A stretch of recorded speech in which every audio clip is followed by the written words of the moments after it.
எதனால் திராவிடத்தை ஒழிக்க நினைக்கிறோம்? தமிழ் மொழி ஞாயிறை திராவிட மொழி ஞாயிறு என்பார்கள்.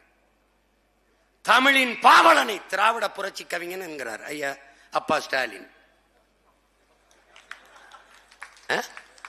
அப்பா ஸ்டாலின் அப்படி சொல்லும்போது அங்கிட்டு போப்பா, சும்மா கொஞ்ச நேரம் இருப்பா, என்னப்பா இதென்ன சொல்ல வேண்டியது இருக்கு, அவன் வென்று வருவான் திராவிட காலை அப்படின்னு பாடினான். கடைசிக்கு எங்க வந்தான்? அவன் பேரன் வந்தான். எப்படி? நறுக்குவோம் பகையின் வேர் சிறுத்தை பெருங்கூட்டம், நாம் தமிழர் என்று முரசறைவாய். குறுக்கில் முளைத்திட்ட இந்த அயலார் ஆட்சி கூண்டோட போயிட்டு கொட்டடா முரசன்ட்டான். குறுக்கில் முளைத்திட்ட அயலார் ஆட்சின்னு எப்ப பாடுறான்? வெள்ளக்காரங்காலத்தில் இல்லை, திராவிடர் ஆட்சியில் பாடுறான். அப்ப குறுக்கில் முளைத்திட்ட அயலார் ஆட்சி எது? இந்த திராவிட திருடர்கள் ஆட்சி தான்.